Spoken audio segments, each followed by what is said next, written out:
times that changed us. COVID-19 has forever altered our world. These are the stories of lives changed. Hi, I'm Debbie. I'm a mom too. I'm married to Wilfred. When COVID hit our family, our daughter is a radiographer, so she works at one of the big hospitals. And so she was diagnosed first. And I remember that day I still said, "Don't worry, we're all in this together, guys." I still went and hugged her because she was in the state. And I hugged her and I said, "Don't worry, Cleo, we'll all be fine." And as the week progressed, we all went for testing. Jordan's results came back 2 days later. He was positive. Wilfred's came back the same evening. He was positive. Then a couple of days later, they tested me again. The results came out the Wednesday, positive.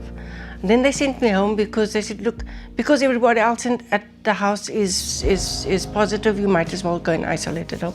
That's what I wanted to do. I wanted to go back home. Between that time coming home and the following week, I had sort of checked out. Mind was elsewhere. I wasn't aware of things that was going on around me. My family says that I didn't eat for 3 days. On the day that I was admitted to hospital, I remember the last thing in the hospital was the sister saying to me, "They're going to ventilate me." And I remember just saying, "You know what? Do what you have to do. This is your job. You know what you're doing."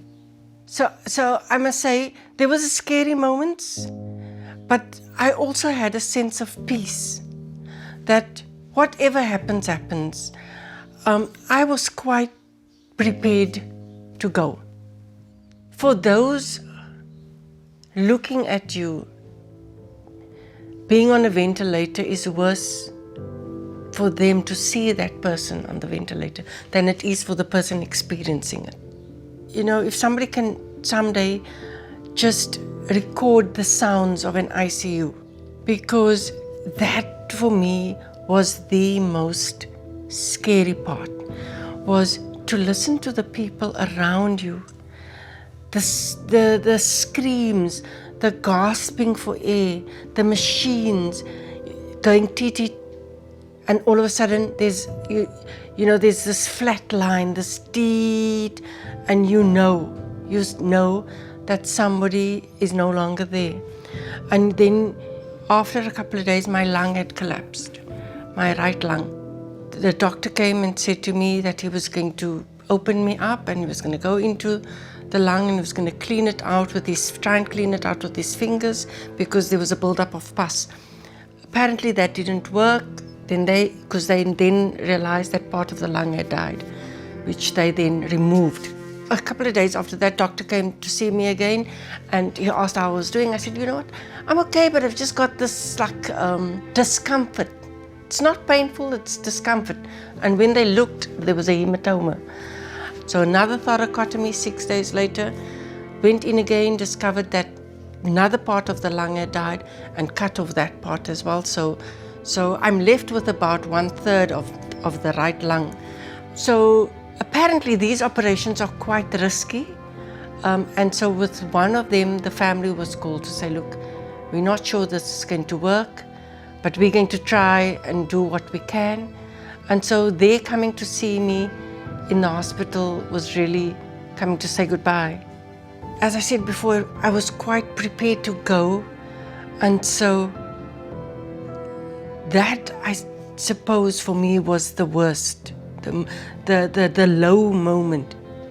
This experience has changed me because I've realized the thin line, the fine line between life and death.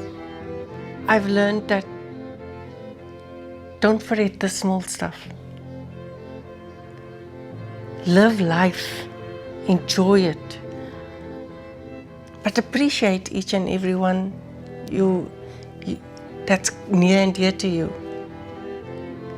In our friendship circle and in our family circle, we've lost more than 10 people. And in 1 week, we lost 7 friends. and all of those not vaccinated. I would encourage people, please, please, please, you do not want to be in an ICU.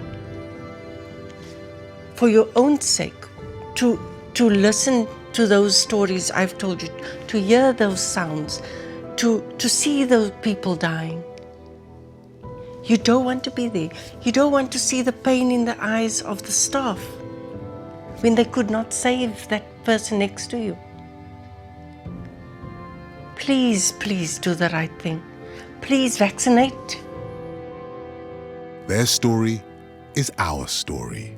Follow them by following HASA, Advancing Healthcare.